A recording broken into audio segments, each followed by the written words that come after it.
Hey everyone, Eduardo Lopez here with VSharp. So last time we spoke about mindset, and today we will continue to do that, but I also want us to start discussing momentum and growth. Now, skills and knowledge are important, but the real determinant to your success is action.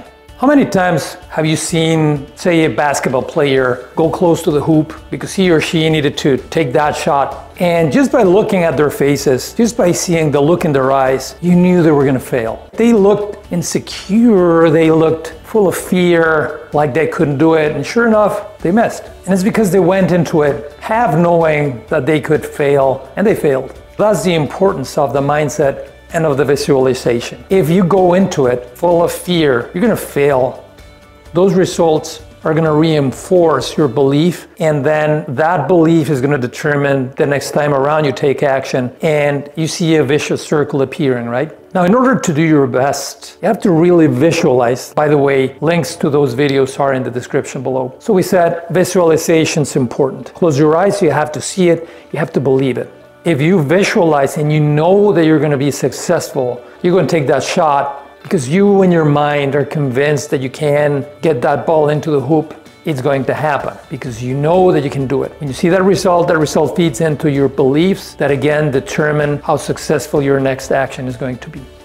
You don't believe me? Let's do this exercise, okay? Please stand up. Seriously, like stand up. If you're already standing up, that's great. Now, I want you to take your index finger, point it at me in front of you, and twist your waist. Try to take your finger as far back as it can go. Keep going, as far as you can take it. All right, you there? Okay, take note, see where you got, see how far you were able to point it. Now, come back, shake it out. I want you to close your eyes, really close your eyes. In your mind's eye, I want you to see yourself going twice as far as you were able to get that first time around. So feel it in your waist, in your shoulder, the tension in your arm, your fingertip as it continues to go and it goes past that mark. And in your mind's eye, feel your body stretching twice as far as you got that first time. Know that you're there. Breathe in, breathe out. Now open your eyes, shake it off. And now let's do this whole thing again, like in real life. Again, point your finger and start turning. And take it as far as you can take it after having visualized it. Keep going.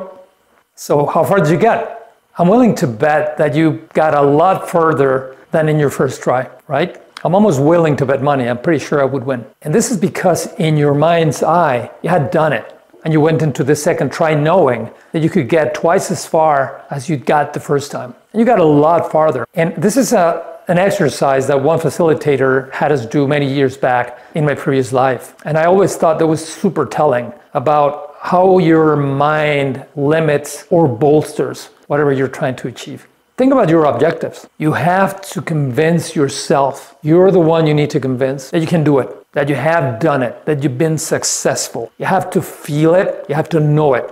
Now you might be saying, yeah, well, objectives need to be realistic. And I would agree. I mean, if I was born with only one leg and no stump to attach a prosthetic to make up for the other one, it would be unrealistic for me to, I don't know, decide that I wanted to be wrestling champion, right?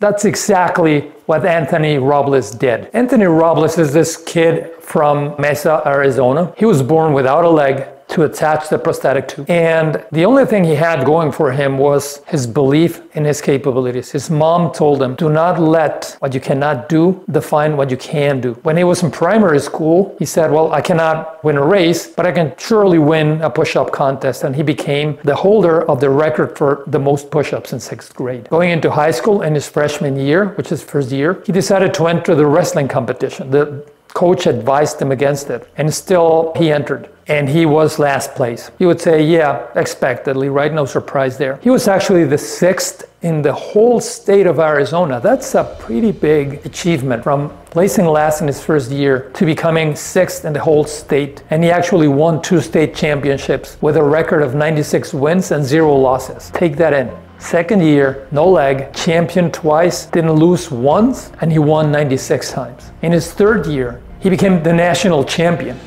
He finished his high school with 129 wins and only 15 losses. He went on to Arizona State University with a sports scholarship, and he was undefeated in his final year, 36-0. He was 3 times the champion of the Pioneer Athletic Conference without one leg. He made his weakness his strength. He pioneered and invented some moves that his opponents could just not recover from.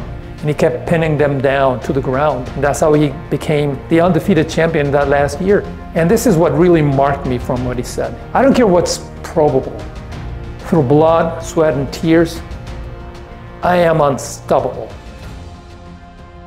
Now that's really inspiring, isn't it? Realistic objectives does not necessarily mean not stretch, not hard. In fact, they need to be hard. They need to make you feel uncomfortable. That's how you know they're stretched. Imagine how Anthony felt without one leg and thinking, I'm gonna go be wrestling champion, right? And he did it. So don't let your beliefs of what you can or cannot do, or what you believe you know you can or cannot do, determine what you can actually do, fulfill your potential. So think about the framework we were saying before. You would say, arguably, that potential is fairly limitless. And yet, most people, even with that potential, obtain results in actuality disappointing. Why is that? Because they get into it without conviction. So you have to believe that you can do it. You have to visualize yourself and then go and take action. As you go, you will fall. You will scrape your knees. Get up, dust off. Get going again. Try something different. Do not give up, and you will be successful. Remember what Anthony did. And there's countless examples, and I'm sure you know 1 or 2 in your family or in your friends or your group of acquaintances. You can do a lot more than you believe. That's the importance of the mindset. That's the importance of visualization. That's how you create that momentum. You visualize yourself as being successful. You take action. You are successful. That feeds your belief and your conviction. You take more action. You're successful, and so on. And you see the flywheel going. That's how you get to momentum. That's how you get success. I hope this video was valuable. Don't forget to like, subscribe,